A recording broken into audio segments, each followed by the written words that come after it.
वासुदेवसुतं देवं कंसचाणूरमर्दनं देवकी परमानन्दं कृष्णं वन्दे जगद्गुरुं।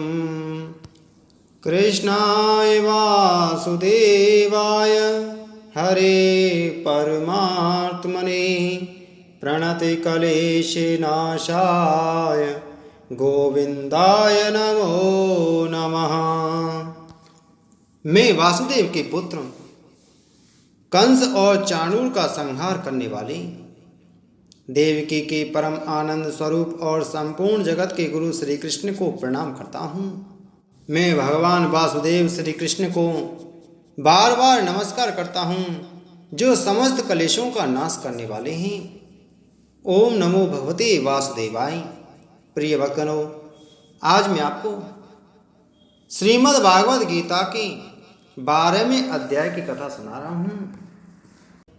प्रिय भक्तों, आज की कथा में हम श्रवण करेंगे भक्ति योग की कथा। अर्जुन ने पूछा, जो आपकी सेवा में सदैव तत्पर रहते हैं या जो अव्यक्त निर्विशेष ब्रह्म की पूजा करते हैं, इन दोनों में से किसे अधिक पूर्ण सिद्ध माना जाए? श्री भगवान ने कहा, जो लोग अपने मन को मेरे साकार रूप में एकाग्र करते हैं और अत्यंत श्रद्धा पूर्वक मेरी पूजा करने में सदैव लगे रहते हैं, वे मेरे द्वारा परम सिद्ध माने जाते हैं। लेकिन जो लोग अपनी इंद्रियों को वश में करके तथा सबों के प्रति समभाव रखकर परम सत्य की निराकार कल्पना के अंतर्गत उस अव्यक्त की पूरी तरह से पूजा करते हैं, जो इंद्रियों की अनुभूति के परे है, सर्वव्यापी है, अकल्पनीय है, अपरिवर्तनीय है, अचल तथा ध्रुव है, वे समस्त लोकों के कल्याण में संलग्न रहकर अंततः मुझे प्राप्त करते हैं। जिन लोगों के मन परमेश्वर के अव्यक्त निराकार स्वरूप के प्रति आ सकते हैं, उनके लिए प्रगति कर पाना अत्यंत कष्टप्रद है। देहधारियों के लिए उस क्षेत्र में प्रगति कर पाना सदैव दुष्कर होता है। जो अपने सारे कार्यों को मुझ में अर्पित करके तथा अविचलित भाव से मेरी भक्ति करते हुए मेरी पूजा करते हैं और अपने चित्तों को मुझ पर स्थित करके निरंतर मेरा ध्यान करते हैं, उनके लिए हे पार्थ, मैं जन्म मृत्यु के सागर से शीघ्र उद्धार करने वाला हूँ। मुझ भगवान में अपने चित्त को स्थिर करो और अपनी सारी बुद्धि मुझ में लगाओ। इस प्रकार तुम निसंदेह मुझ में सदैव वास करोगे। हे अर्जुन, हे धनंजय, यदि तुम अपने चित्त को अविचल भाव से मुझ पर स्थिर नहीं कर सकते, तो तुम भक्ति योग के विधि विधानों का पालन करो। इस प्रकार तुम मुझे प्राप्त करने की चाह उत्पन्न करो। यदि तुम भक्ति योग के विधि विधानों का भी अभ्यास नहीं कर सकते, तो मेरे लिए कर्म करने का प्रयत्न करो, क्योंकि मेरे लिए कर्म करने से तुम पूर्ण अवस्था सिद्धि को प्राप्त होंगे। किंतु यदि तुम मेरे इस भावनामृत में कर्म करने में असमर्थ हो, तो तुम अपने कर्म के समस्त फलों को त्याग कर कर्म करने का तथा आत्म स्थित होने का प्रयत्न करो। यदि तुम यह अभ्यास नहीं कर सकते, तो ज्ञान के अनुशीलन में लग जाओ। लेकिन ज्ञान में श्रेष्ठ ध्यान है और ध्यान से भी श्रेष्ठ है कर्म फलों का परित्याग, क्योंकि ऐसे त्याग से मनुष्य को मन शांति प्राप्त हो सकती है।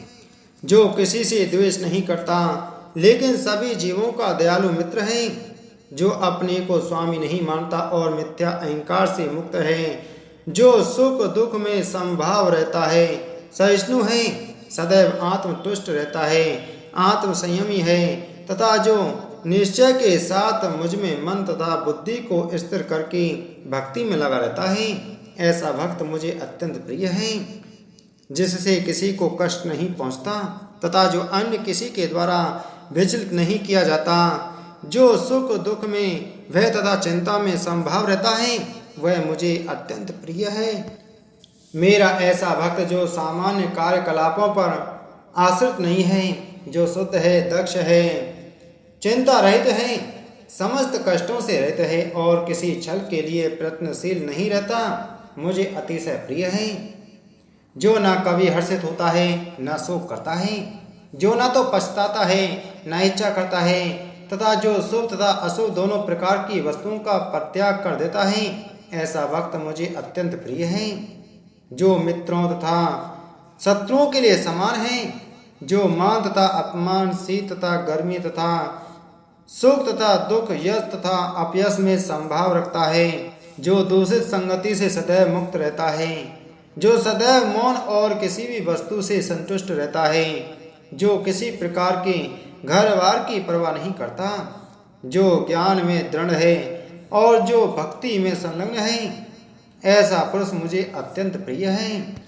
जो इस भक्ति के अमर पथ का अनुसरण करते हैं और जो मुझे ही अपना चरम लक्ष्य बनाकर श्रद्धा सहित पूर्ण रूपेण संलग्न रहते हैं, वे भक्त मुझे अत्यधिक प्रिय हैं। इस प्रकार श्रीमद् भागवत गीता के 12वें अध्याय भक्ति योग का भक्ति वेदांत तात्पर्य पूर्ण हुआ। बोलो श्री कृष्ण चंद्र भगवान की